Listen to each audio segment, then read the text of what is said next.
Hey guys, welcome to the Casey Catch Up. We've got Tomoko as, first of all, she's a pioneer in downwind foiling, but second of all, she's taken a long time to do a full Maliko run, and I've sort of followed her journey.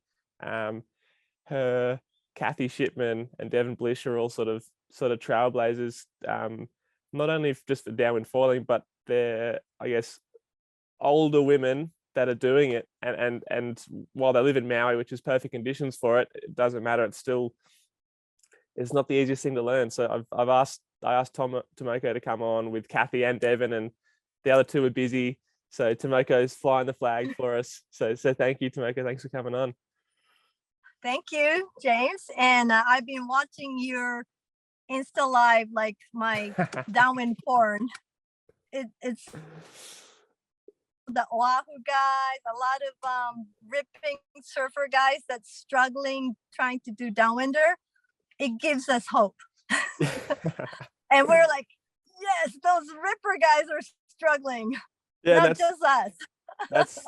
that's exactly right. Like it is probably the most humbling thing you'll ever try to learn to do. Downwind SUP foiling or downwind foiling full stop is really hard. And I know a lot of people that are like younger, like kids that not only struggled to learn it, but like are still struggling to learn it. And that's why I guess I wanted to get you on, Tomoko, because I was chatting to a friend, Julian Bradley, and he's over in Maui at the moment, and he said, man, these older chicks are killing it. Like they're doing full Maliko runs, and he's like, there's no one like that anywhere else. And over here in Australia, a lot of people blame age, they blame their gender, they blame, I'm not strong enough, they blame all these things. There's all these excuses as to why they're not getting into it. They really want to get into it, but they're not into it yet.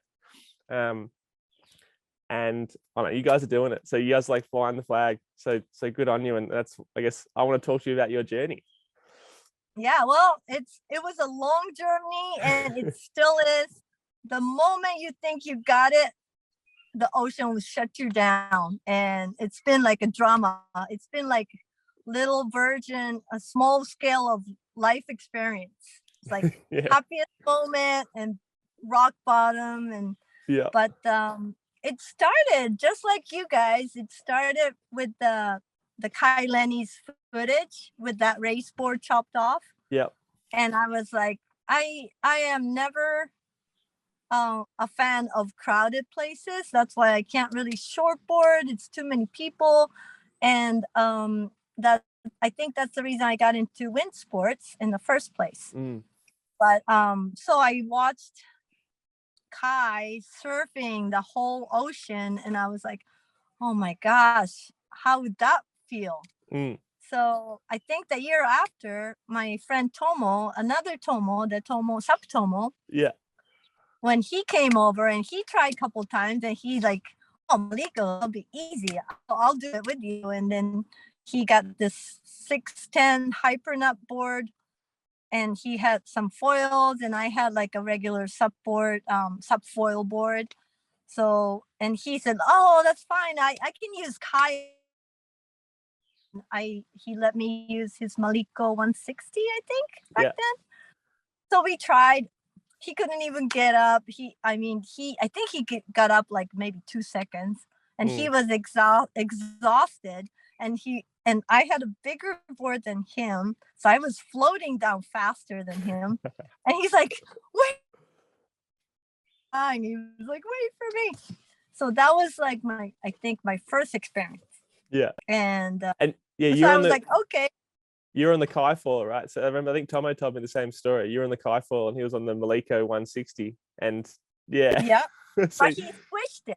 Oh, right. Yeah. Okay. Yeah, he thought that he could do it, so he gave me his Maliko, and he was using Kai. Oh, right. Yeah. Yeah, and he just like he he got shut down. I got shut down, and I thought, okay, this is for the elites, of course. And then I think I tried like a couple times that year again, and then the next year, of course, I forget about all the pain. So, and those are short runs. It's like 3 miles, and still exhausting. Yeah. So, and then that was when I saw Dave, Alex, everybody was struggling, doing the short run. getting pissed off, and everybody was struggling.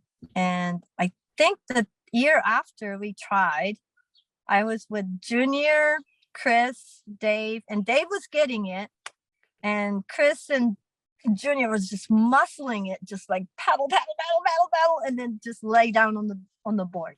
Yeah, give up. And I was just floating. And after that, every year I try like a couple times, because thinking maybe I'm better, or maybe it's good. So and then I give up. Yeah. And I think that's when even Chris had a heart attack doing that. Yeah, I think I remember that actually. Yeah. Yeah. So I was kind of doing it for a long time, but only like not even thinking that I could do it. I was just doing it just to see, okay, I can't do it. Yeah. And last year, a year before, I was winging the whole summer. I was doing downwinder every day on wings. And that was my goal that year, to finish the full Maliko on the wing. And I got that. Mm-hmm. So the next year, it's not big of a challenge anymore. So I was like, okay, I'm going to set my goal to Molokai winging and start doing the SUP stand-up. Yeah. Down. Yeah. And then Devin started doing it. Kathy was already doing it ripping. So she was always giving us advice. Mm-hmm. And that was when I started getting serious, because I never had anybody to go with, and you have to have somebody to go with to do the shuttle.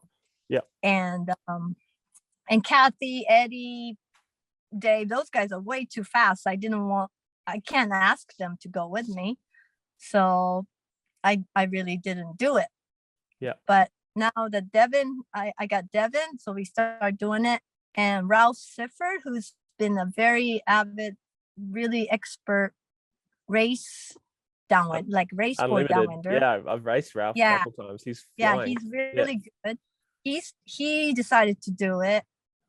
And Randy Royce, who's kind of like me, kind of, we're like old, no talent, kind of ordinary. You guys talk yourselves down. You guys are killers. No. We both struggle. I think he had struggled more than I have. Yeah. Because he's been doing a lot more non lifted run than I have.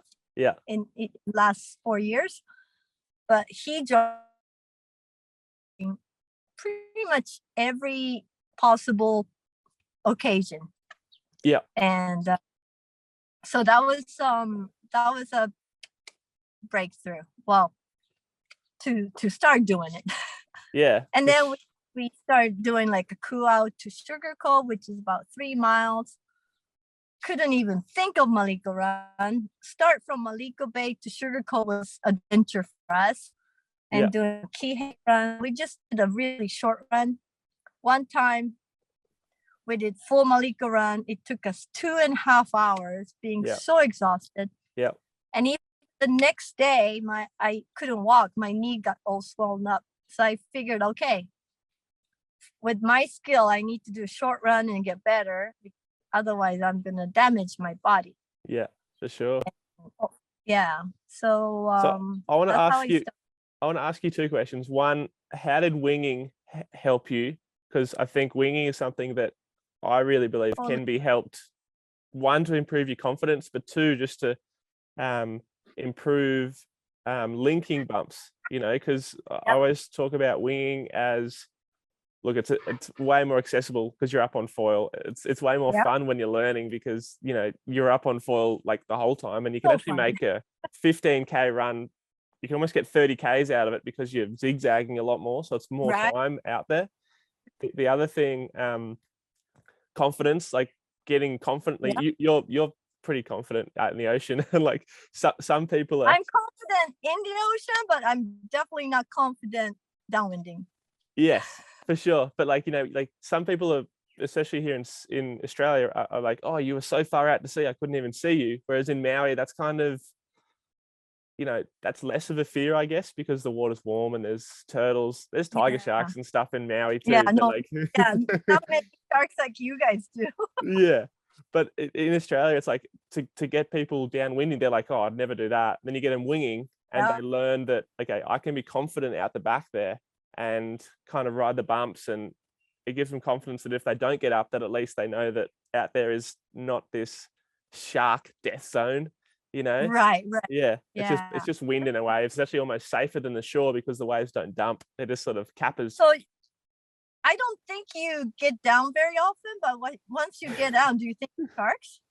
No, when I do the lives, I'm just sitting in the water, dangling my legs. So no, I don't really think about it. Actually, yesterday I was out at Yorkeys Knob. I'm up in Cairns, and there's a few crocodiles in the water up here, apparently. I haven't seen one yet, but I did my live, and my friend commented, "Oh, I was up at Yorkeys Knob at 4:00, and a crocodile swam past." Oh my god! So I was like, okay, maybe I don't sit in the water up here for quite as long. Wow. But I don't think about sharks. I've seen sharks before, but I don't think about sharks. One time I had this magical experience. I think when you spend enough time in the water trying to pour your energy out, you get those moments, right? Yeah. I'm sure you have. And so I've been doing the practicing, not getting lifted, maybe lifted a couple seconds, and I was getting worse and worse. Last year, about this time, I didn't get any better and feel like I was going worse and worse. And I was like, okay, I don't think I can do this. I'm just going to give up. And I was alone, kind of cloudy, windy day. I was doing the one run alone. And then I was like so frustrated. I was sitting in the water and I saw this big dark shadow coming towards me from like right side behind me. And I was like, great, the shark's gonna come and eat me. But it was 2 or 3 dolphins. Yes. And from like right side of my back, catching those bumps, like so smooth, and catching bumps and go under me. And then it was like, hey, this is how you do it. Yeah, they're showing you the way. You can do it. And I was like, oh my gosh, okay, I gotta keep doing it. Like that was like sign. a cheerleader. Yeah, for sure. So I kept going, and finally I was getting better. And so that was kind of one moment I remember. That's unreal. And like, that's, I guess you get way more of those moments than you do of the big shark coming to get you or the croc coming to get you. Yeah. You know, I've had dolphins swim with me lots of times. Good. Yeah, and whales. So those kind of moments is so magical. Yeah, absolutely. And that's what, I guess, to me, winging helps people have the confidence to go out deep in the water and offshore so they can catch the downwind bumps.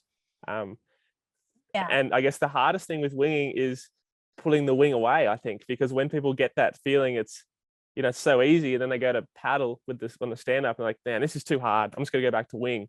And one of the things I've really wanted to do is try to get people to use the wing, obviously, but also put the wing away and use the paddle, you know, because it's, to me, now that I can sup downwind foil, using the wing it's a nuisance. You know, it's annoying. It's frustrating because as soon as you see a good bump, you got to maneuver the wing out of the way. And it's like, you're multitasking the entire way. You've got to read the bumps.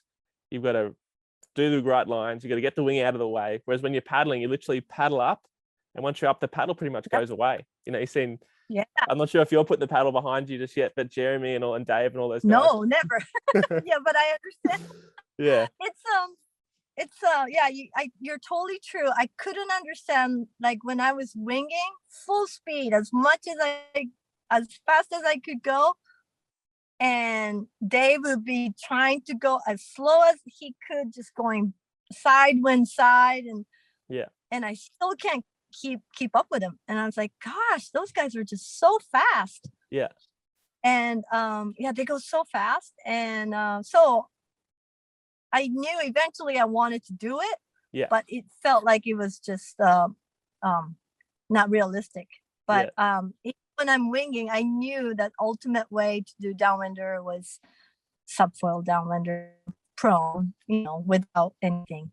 Yeah. And those guys are doing the paddle. Those guys don't even use the paddle. And then they told me to use they told me to use try not to use any paddle at all. Yeah. And it's so hard for me because I naturally, even when I don't need it, I naturally want to touch the water just for it's kind of like a security feeling. Yeah. And that's definitely like paddling, I think, does two things that teaches you wrong, I guess, techniques, same as winging kind of does too. With winging, I feel like you're sailing more than you're riding the bumps, and it's that trade-off. And obviously you can just ride the bumps, but it's kind of what's almost when you don't know where the energy is and you're got so much power from the wing that the wing overpowers any energy that you can feel from the ocean. So by putting the wing away, it forces you to find the power pockets, I guess. Whereas when you're winging, you sort of sheet in, you're going so quick, and then you sheet out a little bit, and you're looking for the bump, and it's like most of the time you're probably going too fast to even find the power pocket, so you're overpowering it.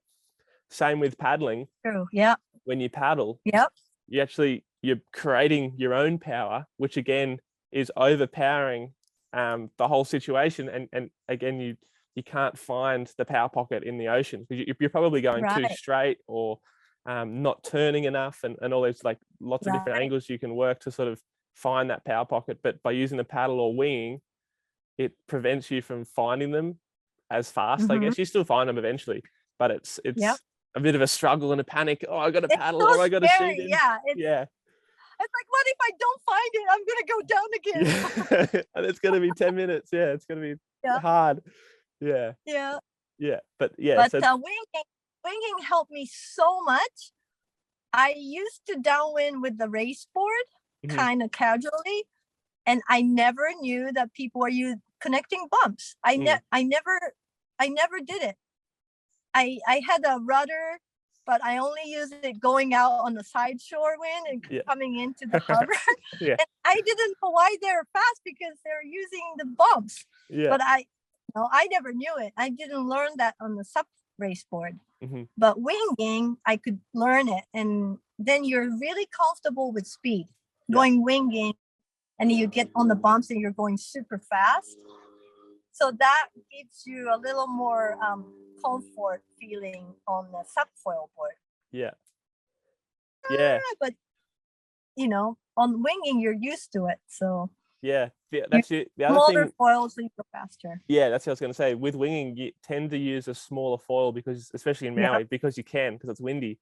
And then when you go to SUP foil downwind, I guess it's way harder to get up on those small foils. And then even once you're up, it's harder to sort of link the bumps on those small foils. So I'm sure I want to go through some of the breakthrough moments in equipment, but by using going from winging to SUP foil, for some people it feels like a backward step because they're using a bigger foil. So, but you really you just have to. A bigger foil is going to get you up and going, and don't get up. You don't even. You're not starting. Exactly. So it took me like half a year to go downsize my foil, and I started GL240. I don't even know how big it is. It's humongous. It's big. I was almost embarrassed to carry it around. It was so big, but I couldn't use huge Maliko tail with that. And then as soon as you get up, it's too big. But I couldn't get up, so you keep using it, and until you're getting up more often that your legs are so tired from pushing it down. But it took me a long time to learn how to get up. So the GL240, I just looked up, it's 1900 square centimeters, which is that's a big foil. That's huge. It's and I use 850,000 for winging. So that's almost double size. It's double, just about. A lot of people, and I think you did the exact right thing, saying on the GL240, it's actually a really good foil. It's high aspect. It's you know, it got plenty of lift. I've been telling heaps of people to try out you know, foils that size, and people are always like, oh, I don't want to go that slow. And I always remind people, I use the Maliko 280, which is, hang on a second. I use the Maliko 280 in a race, which is 2,500 square centimeters. And I beat surf skis, like the fastest other craft, by like a lot. Don't go down. Exactly. I beat them by like 10 minutes. Like, it was ridiculous. And people like, oh, but you're going so slow. It's like, you used to paddle a stand-up or used to paddle a surf ski, because a lot of guys are transitioning over to foiling. And it's like, the slowest foil is still faster, like way faster than anything else. And it's like surf skis and stand-ups that we're all riding bumps. But because so many people have been surf foiling first or wing foiling first, so they're used to riding, you know, 800 to 1,000 square centimeters, they don't want to go to like, you know, 2,000 or 1,500 square centimeters. But really, if you want a downwind, that's I thought I could do something a little smaller because I'm smaller, right? Yeah. But if you don't get up, you don't learn anything. So you got to get up first, and then once you get up first, and then you can start coming down, like down. Exactly. But it was long journey, like 240, 210, NL 190, I think, or GL 180, something. Like, I went down like 5 different sizes, and and every time it was so scary. Yeah, for sure. That's the thing that I always tell people. Like, if you're going to change down a foil size, make sure you can paddle up on it. And actually, I want to talk to you about the flat water training you've been doing with Jeremy Riggs in Kahului, and how much has that helped you? Yep. It's well, it was so funny because it started because Jeremy and Tomo was filming flat water paddle up. And they make it look too easy. I was watching, and it's like, let me show you how normal people would look. Like, give it to me. I'll show you how not possible that is. And then so I did it, and then they were telling me what to do, and I was struggling, but towards the end I felt like, oh. And then they're like, come on, keep going. And I was like, no, I'm tired.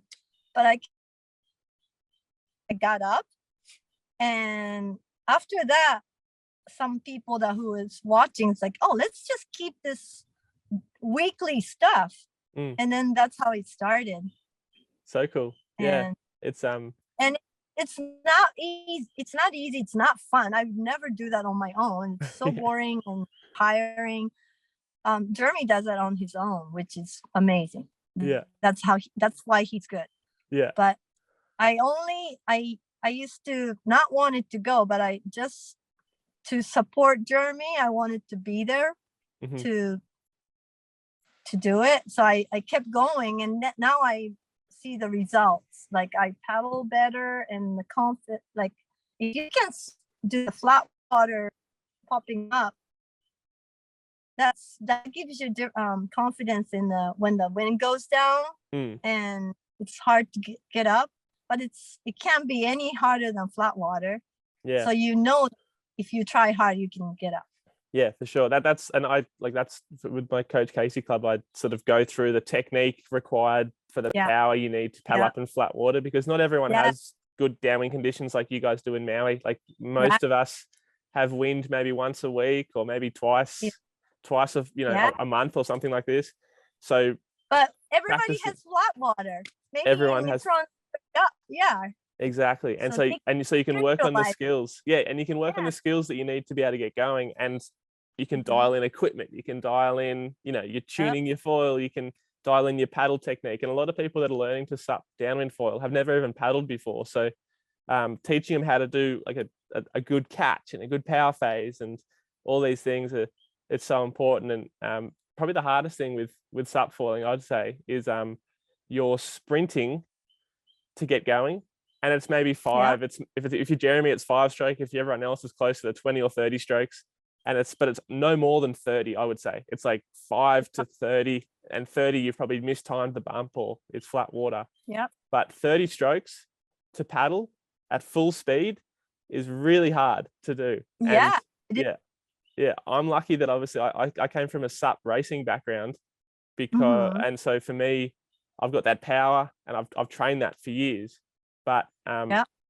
but for most people that have never even paddled before, and even if you've just paddled a SUP in the surf recreationally, that almost doesn't count. Like you've got to work how to No. sprint Yeah. like fast, efficiently. Yeah.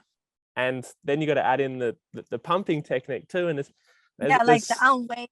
Yeah. yeah, there's so much to work on just in the flat water before you even think about going into the ocean. Yeah.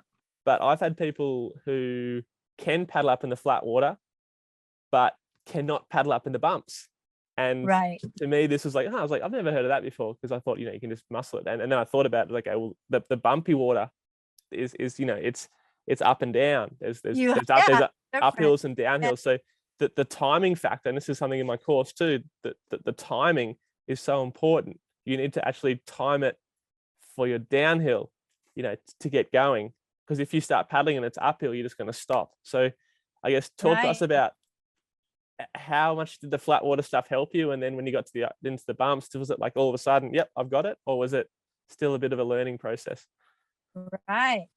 Yeah, it's all so many factors, and you got to work on every one of them and get discouraged and shut down. And it's been like every one of them, it's been a struggle for me. But they keep telling me not to paddle all the time, doing the downwinder on the rough water. Yeah. And it's so hard because everybody's going fast and you just want to keep up. So you keep paddling and you get tired. It's like, I can't get up. And then now I finally know that, okay, you wait for the right moment and then paddle as hardest, and then you get up. Yeah. But it's so hard to get that mindset. Yeah. And then tire yourself out so much. Big time. That's why I think really I didn't know that it was good, but doing the short run is good, because if you do a long run, too long of a run, you get too tired. You just want to get it over with. So towards the end, you're just kind of paddling with no intention. Yeah. So yeah, it's like the short run gives you like quality time. Yeah. To be focused on it. Whereas if you do a long run, you get the quantity, but it's as you said, you've got to take a couple strokes just at the right time, and then you're up and going. Whereas if you just paddle the whole time, it's a long paddle on a short board. For us, we're older, so our body doesn't handle too much strenuous work. Yeah. So if I try too hard, like try to push Malik around, and I couldn't walk for a week, or in fact, right now I'm kind of out of water because I did Malik. I felt so good for like 3 weeks. I kept going Malik around every day, and then now I'm like, my back went off. Oh, so I gotta, I have to pace myself, and then that's what older people have to learn too. It's a long game. Yeah, you got to think long term. Yeah. Don't get too excited. But it's something really important to learn, which I haven't learned yet, that longevity is the key, and you can't just go full force and crash. Yeah, I think we're all trying to learn that. So hard. Especially with foiling, we all get so excited on like and you don't even feel tired, so stoked. Yeah, exactly. And it's like you're so excited, and that's the thing with foiling, is there's more and more good days. Like surfing, it's like, okay, you could have a rest between swells because there was a gap between swells, whereas foiling, it's like, that's perfect for this foil, that's perfect for this foil, and it's just there's always we gotta. And Maui, I've been waiting for the junk day to rest. There's no junk days. It's every day is windy, every day is epic, and now so many people are doing it, so always someone to go with. So it's been rough. Tough first world problems for sure. But the main reason that you guys wanted to ask question was us girls doing it. And I just wanted to thank Kathy and Annie, who was doing it from the beginning, probably 2017. Yep. And I remember Kathy was using like a Malika foil, doing it every day, runs all on her own. And Annie's just a mad talent. She just, I don't know where she practices, but she does it amazingly. Yeah. And so supportive of everyone. Like, she has passed me so many times when I'm struggling, not getting lifted. And she was like, she would stop and then try to watch me. And it's like, please leave. 10 minutes, so please leave. But she's always like cheering for us and always showing us how, and always, you know, upbeat. Yeah. So yeah, Annie's such a legend. Oh yeah, they're great. Kathy's even older than me. Yeah, well, there you go. Age is just a number, right? No, yeah, it is. We just realized when we look back, we're older, but our mind is still the same, and I still feel like total beginner. So I don't realize that my body is not as young as it was 10, 20 years ago, but mine's the same. And then starting the new sports gets you so excited. Yeah, it's so true. Like, learning is kind of the fountain of youth, isn't it? If you keep learning new things and new skills, then it's going to keep you young. In the mind anyway. We got so many new sports in our lives. Yeah. And got to experience all the pioneering time and watch, you know, trial and error, and that's the best part, I think. Absolutely. Yeah. Since I've been, I guess, in my lifetime, I'd learnt surfing when I was young, and then stand up surfing, and then I got into kite surfing, and then stand up racing, and now foiling and winging. Foil surf, wing.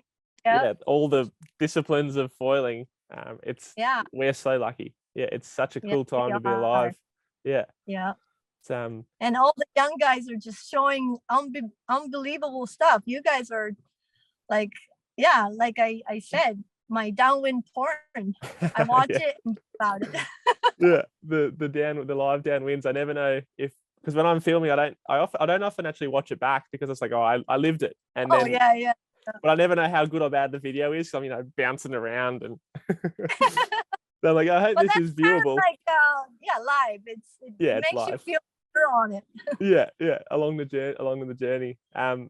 So I guess I want to talk to you about obviously, so using the Maliko, the GL 240. Did you ever use the Maliko 280 downwind trying to go? No, only in flat water. Yeah. To begin. Yeah. Because I don't know if they had it. I never was interested in that big of a foil. I always was into smaller foil for surfing or winging. Yeah. So I never knew that existed. So I think that GL 240 was the biggest I could get the hands on. Yeah. I think a GL 240 it's one of the better ones to learn on too, because it's a bit more high aspect and less sort of downturn. So it's got a bit more glide. And that's one of the things that I think a lot bigger than like Kai foil that I tried for the first time. I tried the Kai foil downwind once too, and it was I think I remember. It was you and Marcus. I used it in WA with Matt Notich, and it was I got up once over like 3Ks, and Matt was on a race board, and I was on a SUP foil board with the Kai, and we sort of swapped. So we sort of had each other like to do it with, someone to do it with. Nice. And I got up once, but like got up and then it was just like a straight stall. I think I was too heavy for it, but it was I think 99% of people are too heavy for it. It's amazing that Kai was downwinding on that, and it shows how important board design is for downwind foiling and getting going. And it's funny, we've done a full circle. So originally, Kai came out and he was on this chopped down race board, and everyone's like, oh, that's cool, but the board looks clumsy, it looks horrible, we should use smaller boards. And everyone went down. Like I went down to 310 on my prone, and now I'm up at 4.5, and I went down to 5 5'10" or even 5'6", I think it was, on my SUP sort of downwind board, and now I'm Wow. up to 6'1". So it was It's amazing. yeah, we've all, and my first like successful downwind foil board was a 7'2", and it was 24 and a Oh half, wow. but it was square. Wow. So we're Yeah. looking back at that, it's like, oh, we're actually onto something, being longer and Yeah. narrower, but being square wasn't the best shape for sure. But I remember you guys were pumping so much, and then somebody was saying, "Oh, smaller the better because you can pump up quicker." Yeah. So I made something tiny, and it's like, no, it doesn't work. Yeah. No, it it doesn't. doesn't work. Yeah, it's a little bit nicer once you're up and going, but it's harder to get going. And so Oh yeah. tell us about the But boards that you were riding, like what you started on and what you're on now. yeah, well, I've always been a Jimmy Lewis board, Mhm. and at first I was using a little wave board, and then I went down to something a lot smaller than the regular wave board because everybody thought that smaller is a way for downwinder. Yeah. So I tried that, but I didn't work. So I ended up using that for wave surfing. And then people were starting to tell me, okay, bigger the better because you need stability. So I made something bigger, like 6 foot. Yeah. And narrow, but not narrow enough. It's like 20. It was still tippy and hard, but So you just froze. It was 20, which 22 or 20? 23. 23. Yeah, nice. Yeah. It's yeah, and then I used that, and I was using that for till very recent, and I was using that for flatwater too. Mm-hmm. But for like last 3-4 months, I've been watching Dave and those guys in the surf, small tiny surf and downwinder, and I still I don't want to change my board. I've been using Jimmy's board for, I don't know, 20 plus years. Yeah. So I fought it, but then Dave had some prototype that's too thin for him. He had an extra blank, so he just kind of made it thinner board. And he said, try it. And then I tried it, and the takeoff is just night and day. I was going to fight and try hard to make the gap, fill the gap, but there's no way I could make up. Yeah. So I got that one. Yeah. And I think it's next to you. So now I think it's close, like 7'10", 19, something like that. Yeah. And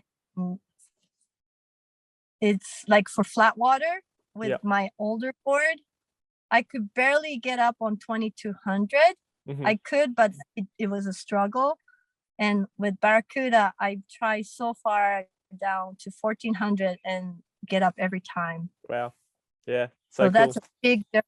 Yeah. Yeah. Yeah. So for me, it's not like right now it's about getting up and kept going. Mm-hmm. So if I can feel confident getting up on no matter what, and that's a big confidence.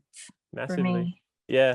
That's huge. And that's I guess someone asked me the other day why I'm on a 6. Well, I was on a 6x24 for so long, and I get up. Get up no matter what. Yeah, I said, look, I'm not the best example because I'm getting up on, like, I can get up on a foil that's too small, even in downwind. Like, I'll get up and then I have to pump the whole way because the bumps aren't fast enough. Right. And I'm like, for me, it wasn't a good. I'm not the best test pilot for those boards because I can make it work, and so we basically, thanks to you guys over in Maui, pretty much the longer, skinnier boards. I think I'm a good representative. Seriously. For people who needs any help I can get. I need it. Yeah. And this game changer, like absolute game changer, and not just for me, but my older crew. We call it B team, wannabe team, and we all used to not wanting to go on the light days. Ralph Sifford refused to go under 25 knots. Wow. Yeah. Now we can go. It doesn't even faze him. Yeah. Because he can get no matter what. Yeah, and that's so cool. And I always wondered in Maui why the crew didn't paddle under 25 knots. But if it's windy all the time, you got to have a rest day eventually. So whenever I'm over there, it's like, oh my God, it's so windy. But see the race that when it's not windy, half of them don't even show up. It's so lame. Yeah. They're like, it's not even, that's a flat water race. It's like, that's so that's the bumpiest race in the world. Yeah. So it's it's so cool. And yeah, the development in board design the last probably 6 months has been unbelievable. I think obviously I'd definitely say Dave Kalama boards came up, with the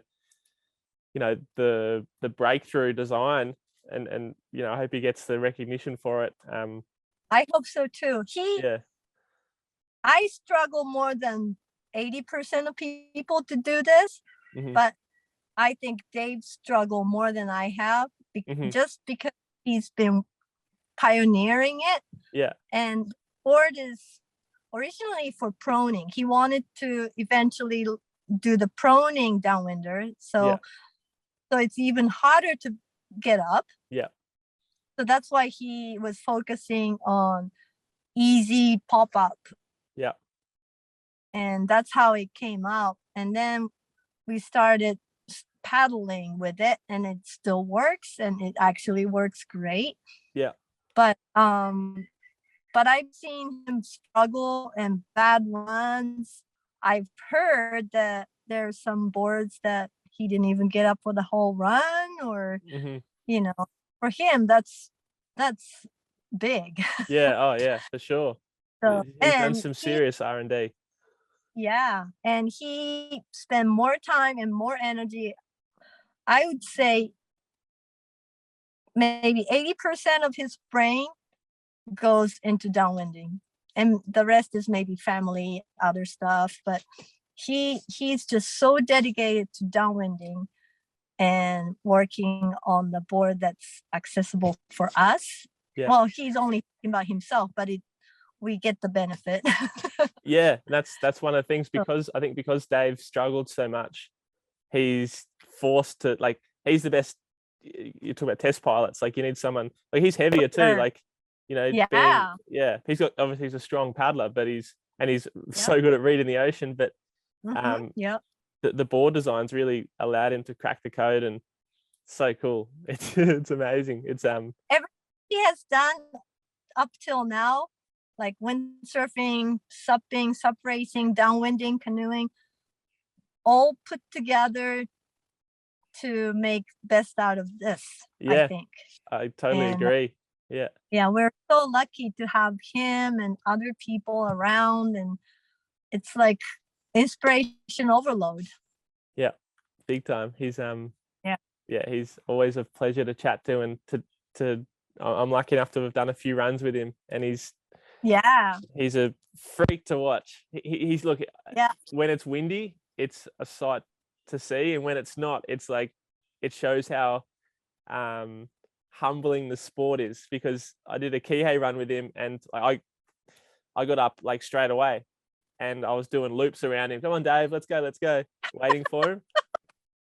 And then he got up, and he just got faster and faster and faster and then towards the end, he was waiting for me. He was like, come on, James, let's go. Wow. It was just like, man, this guy's a serious waterman. Like, he needs a bit more water to get going, but like, he's just like, once he's moving, he doesn't stop. He's so good at going fast. Loves it so much. He's like a little kid. Yeah. And then that energy just gives us energy too. Exactly. And someone who's been in the ocean for so long is getting so much joy out of downwind foiling. It's refreshing, right? Like there's over here in Australia, the same in Maui, you've got your grumpy old surfers, people that are just sitting out in the lineup and out here, and then it's like they get their one wave and they bark at someone, and Now there's no crowd, No right? crowd. Yeah, no crowd. And this, We're happy to see somebody. yeah, happy to see people. Seriously, to Yeah, share a bump like a with little someone. dog, you try to get close to them. Yeah, It's like, hey, yeah, exactly. It's such a refreshing. about downwind community, Yeah, the downwind because community. friendly and happy to meet, and everybody knows no matter how good you are or how beginner you are, everybody has gone through the struggle. So I think that's a strong bond. Yeah, We all know that everybody, I mean, no exception, yeah, yeah. Everyone. probably have more struggle than most, but Yeah, still, I that's why I love to hear all the rippers, big wave surfer pro guys trying to sup and then keep falling. Those footage just makes me go, oh, yeah, I love it. yeah. It's cool that they want to do it too. Like originally when I saw the Oh, Void, cool. when I saw the Voyager guys, I'm like, Yeah, oh, I love it. yeah, like the I'm prone a stuff is fan. epic. But I was like, I Yeah. messaged him. I'm like, if you guys want to do like long runs, you got to sup. Like, no, we're just gonna prone. It's fine. And now you're seeing more and more of them. Look at them now. And Yeah, they freak out gorge. yeah. Gorge for I know the I gorge is, know. yeah. It's It's great. It's like a gorge is a hotspot for those big wave ripping surfers. yeah, yeah. And And they're in a they're so river. awesome. Yeah. Oh, it's so cool though. But like the gorge, it's an epic spot. Like wind every day. Yeah. Yeah, I'm gonna try to chat to Kane after the Hood River race, because Yeah. it'd be cool to see like what equipment they're using, and that's why like places like the Gorge and Maui Yeah. and Oahu, and they're just like Kane is like a mad scientist. he is. Yeah, he's amazing. And he's so helpful and he's so down to earth. And Yeah, I've known him, he was like 14. He couldn't drive and he had this big telescope in his house that he could barely, I mean, he lives up in the upcountry, like a Pukalani. yeah, And he has big telescope that barely see a ripple at the harbor. And then he sees that and then he's like wants to go down and foil. yeah. Got the telescope. Yeah. But yeah, Yeah. yeah, he's such a good kid. And like He is. what's refreshing with him is that in Maui there's been a bit of a hold the secrets in, like for foil design and board design. Yeah. It's like we're not going to tell everyone what we're doing. You can come here and see, but if you're not here, Yeah, you don't know. Whereas Kane's so It's like, giving. yeah. He's He's open. He tries everything, yeah, but that's what the progression needs. yeah, big Just time. like he's not really like sponsored any board company or anything. Yeah. So he could try every shaper, every design. Yeah. And that's how, him and Kane, they both are, what they care about is higher performance no matter what. Yeah. And Yeah. better equipment. So that's great for us. Yeah. Oh, it's so good for the community. It's going to propel us forward faster. Yeah. Whereas by holding the fast gear in, it's like, it's great for one person, but for the whole community, not so much, I guess. But it's that. I think it all comes down to Molokai to Oahu. I think people want to have the best gear for Molokai, and you've seen like Kai and the Spencer boys like sort of pillowcases over the foils and not letting people see. But it's I kind of like that too. It's once the race is done, it's like I hope it's all shared. Molokai to Oahu is not long enough anymore for foilers. Seriously, I feel like foilers is gonna have their own race that's even longer, because now Maui to Molokai, it's an hour and a finish half. in an hour and a half. Oh my gosh. We're gonna need long. I mean, you guys need to work hard. Yeah, should be Maui to Oahu. I think that'd probably be the right distance. Or like, I don't know, Big Island to Kauai all day or something. Yeah, that'd be cool. That's a long way though. That's maybe a 2-day event. Yeah, maybe. Yeah. But that's how like crazy you guys are. It's amazing. And Actually, then you know what's crazy though? Actually, so I did a race last weekend. It was called the Mini G up here in Cairns, and it was mainly an outrigger event, but there were 5 of us foiling it, and we all started at the same time, and I finished it was a 16K race, and I think I finished 10 minutes ahead of the first skis. We gave them a little, but I think I watched it. I watched the footage. Oh, did you? And I was like, I bet those paddlers are hating James. No, they were all stoked. They were all frothy. It was cool to see. Good. Yeah. But sometimes I even get to pass the paddlers in the Malika run now. Yeah. And they don't even foot at me. They just like yeah, it's either complete froth that you're doing it, or they just ignore you. Yeah. But what was interesting is I was 10 minutes ahead, but then the last paddler was actually a mate of mine, Craig, and he was 10 minutes behind. He was using basically too small a foil. He struggled to get up and going. So the struggle for event organizers is going to be, how long or like, I know, because if you don't get up, you're the slowest of slow. Like it's slow, not even sub wakeboard. It's it's whereas that's kind of run I did all. yeah. So it's tricky because I think the skill level is definitely on the up, but I think for event organizers it's going to be tricky. You'd almost need a prerequisite. I guess that's what M2O does. They say you've got to have done a certain amount of ocean racing. Right. So maybe that's going to become a thing because Craig, he had a breakthrough moment up here, but on the race day he was using a foil too small, and I lent him a P&G 1300, and he was up the whole time. Or for a 3K run, he was up for 2.5 kilometers of it. So it's so much of I think is equipment. Like if you're using too small a foil, there's nothing like and a lift. He was using a lift 200, and a lift 200. Look, it's a big foil compared to the lift 120, but it's not a 1800 square centimeter foil. So there's you need size to stay up and going, and it was interesting. It's your foil is a slow foil if you're up, not being up. There's nothing slower than paddling, which is funny. For sure. You got to be foiling. I know all too well. I used to say when I was teaching stand up, there's nothing slower than swimming, because when if you're falling in off your board, then you're slow, and so it's kind of the same with foiling. But if you're not up on foil, it's kind of the same as not going. It's like swimming next to your race board. So it's the foiling is true. And then every time you fall, you get tired, so you keep falling again too. It's a snowball effect.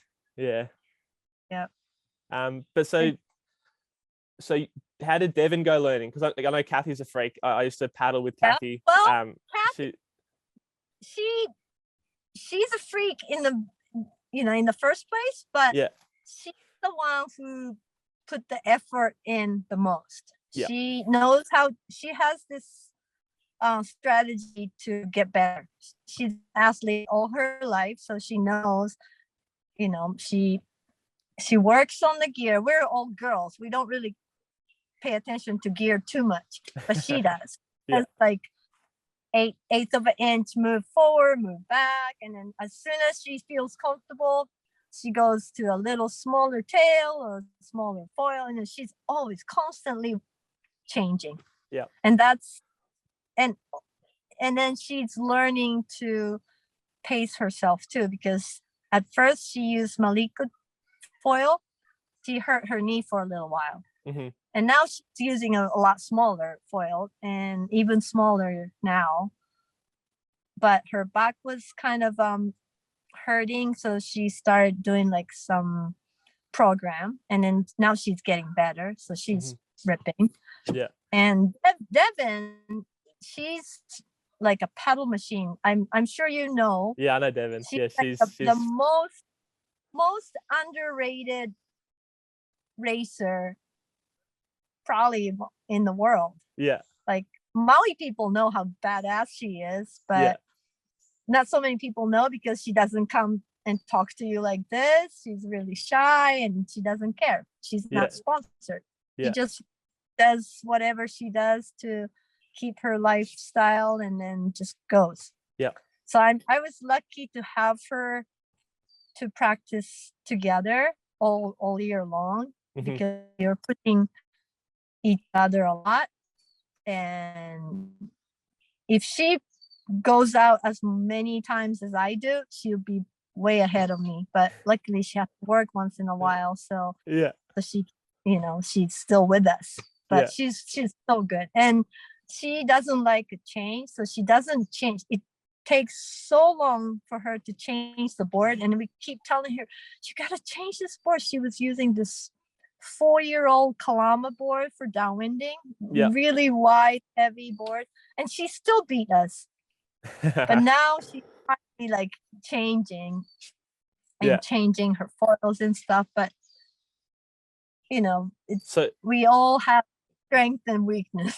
That's really, it's cool to see. Like Kathy's she always seemed very like methodical and goal driven, and whereas Devin seems to not care so much. She was sort of had what she had, she was paddling. And she's so talented, and she's very fit. She goes to Deep Relief, the gym, and work out with all the young world champions. Pretty cool to be able to do that on Maui. So what do you know what foils are they using? So and what are you using now on like the windiest day? I'm using RS 1150 and 14.5 tail.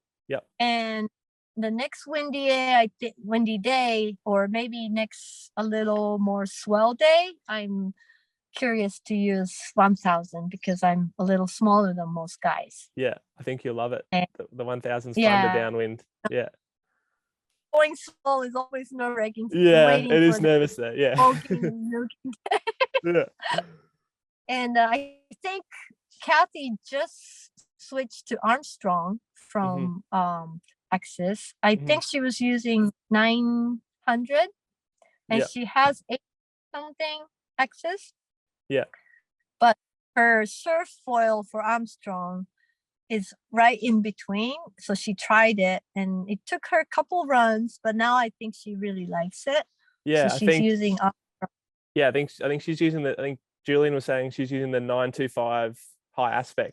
Which I think Axis, it's like bang in the middle of the 999 and the 899, which is probably nice. She likes it now. And Devin was using 999, I think. And she's still not knowing what to do. Telling her, she's like, but today I just want to have fun, so I'm just gonna stick to this setup. So cool. And it's crazy. And then like what are you guys using on light wind days? Are you still doing downwind runs, or you just like Kathy has no problem. She knows how to utilize, so she doesn't come down. And when it's down and we go down and swearing, she's all the way down. It's really good. And I sometimes I use 1250 to be safe, but every time I try to use 1250, it feels slower. So I was like, I don't like this. So I don't know. But maybe I need to learn to use that and be safe, because I think it's been kind of lighter. It's not light, but it's kind of a lighter condition last week. And I was pumping too much. And I think that's why pumping and paddling too much, that I think my back kind of went off. So I need to learn cruise. Do you have I know for GoFoil the RS 1300 is a good lighter wind foil? I tried 1300 and 1250, and 1250 for me is easier to turn, like smoother turn. For sure. The 1300. So 1300 can go faster, but it goes down quicker, and then I mess turn. So yeah, fair lighter, enough. 1250 rather than 1300. Yeah. And then Yeah. does Kathy always use that? I guess she's using the Armstrong stuff, so she always on the So 925. far, Yeah. so far since she started using that, that's the only thing I've seen. Yeah. And Devin, But I know Devin would probably just be on the 999 the whole time. yeah, but I think she's changing like tails, and I know she has one more thing, maybe 899. Yeah. Or even narrower, and I think maybe she's kind of shuffling. Yeah. She doesn't know which one's the best. Yeah. Yeah. Yeah. I love the 899 downwind if we get conditions good enough, but it's not that often we get conditions that good. Right. Right. Yeah. Yeah. I know. I'm amazed, like watching your footage, just how light it is. I was like, holy cow! I would have like, for some reason I'm small, but I like the windiest condition, and most guys like, oh, that was too windy, it's not fun. And it's like, more help the better for me. Yeah. 40 knots gusting 50, I love it. Yeah. I don't have to, paddle or pump, and I just keep going. So yeah, I the windier stuff probably is just harder to read. I think is what I find when we don't have many of those days. The fear of coming down. Yeah. Oh, it's fine. Yeah, absolutely. I Once, think yeah. The mission shows the difference of the skill level. Yeah. And all the big guys go away, and I'm like, sorry, bye. Yeah. Leave me. Yeah. Yeah. The lighter stuff is definitely more technical. But Jillian is the one who told me. A lot of people has told me, but the other day when it was light and I was like, it's so light, it wasn't fun. But he said the lighter day is when you learn the most. So it's kind of like my mantra now. It's like, okay, I'm learning more today. Yeah. Julian's an ex-Coach Casey club member, and he lives in WA, which is pretty windy, but it doesn't get days like Maui. It's like he's good. Yeah, it's windy often, but not super windy. So he's like when I was training for Molokai, and when I'm training for my world record, I was going out if the wind was the right direction. So it could have been 5 knots. Oh, nice. And I was going downwind because it was the right direction, because we have wind that goes like east to west to north to south. Right. So if it was south or north, it meant to go up or down the coast, and it meant I was practicing. So yeah, definitely you learn so much in the lighter conditions, but not as fun, but you learn a lot, right? Exactly. It's training. It's training the light days. Yeah. Which is but that gives you a bigger reward. So for sure. Yeah. Once you can get up on the light days, it makes the windy days extra fun. That's for sure. Yeah. Right. Yeah. And like, I guess, I think one of the most important things is just like you've done is repetition, just doing it and continuing to try. Don't give up. It can be. Oh yeah, I didn't. If I knew I had to repeat this much, I don't know if I started it. I know. So far, we've done more than 100 runs. Yeah, unreal. And and most of them were struggle. Well, at least it's going to start to balance out now, right? So the first, I hope so. The first 20 were probably. Like, I was like, okay, I had 10 bad runs. I better have a good run coming pretty soon. Otherwise, I'm going to quit. And then I'll have one good run. And then I had back to bad runs. Now it's like, okay, I had 2 bad runs. I better have good runs. Yeah. But I had good runs. Yeah. What do you think your ratio is now? So at the beginning, it was 10-1 by the sounds of it. 10 bad ones for 1 good one. What about now? Maybe 4-1. I don't know. It depends on the condition, but 4-1. And even the one bad one is not nearly as bad. Not that bad. Yeah. No, so, not even. Yeah. Yeah. If I have to experience what I did last year, I'm gonna cry. It's so hard.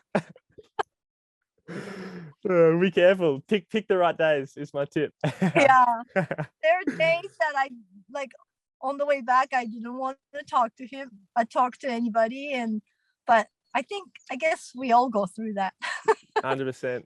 I did a run over in Maui once, and I was testing some stuff for GoFoil, and Alex was driving me, and it was like there was next to no wind. It was glassy, but there was sort of the leftover swell. And I went all the way to the harbour from Maliko, and Alex picked me up. He's like, what the hell? Like that was he goes, that was amazing, but it made me sick. Like it was so light. He's like, that was looks like such hard work. I'm like, yeah, that's a good run in Sydney. You know, it's just because the swell going the same direction can be enough. And that's training, right? It was a training day, not a fun day. I'm starting to learn. I can't utilize that very well, but A team does. Yeah. So that's our project. Yeah, we need to learn. Keep working towards it, because it does make it to me, it makes it more of a sport, if that makes sense. Yeah. You know what I mean? Totally. Because when the conditions are good, it's surfing, which is, I love surfing, but you don't get very fit from it. You know, you don't feel like you've done a workout. Like, you're okay, that was cool. My legs are a little bit, the legs are okay, you know. Whereas, and that's sort of like the longer distance stuff and the lighter wind days. It's like, okay, now I'm getting the heart rate up, and I'm working now, even on the run, and it's that combat. And this, for me, like my favorite type of training is the stuff that I'm having fun with, and like downwind foiling in like 5 knots. While it's hard, you're always chasing that bump just in front of you over there, and it like distracts you from the hard work you're doing. So it's like makes it easier to train hard, so you get fit by having fun. And that's why I got into SUP racing downwind anyway, because it was this is fun. You know, I'm chasing that bump over there, I'm chasing that bump over there. Yeah, and then foiling's just better again, right? Yeah, I didn't get to learn on the SUP racing. I never knew how to connect, and winging helped me, and now it's all about it. It's so fun. It's every time you connect, you're like, woo! Yeah, woo! It's like a little party. It's like, yes.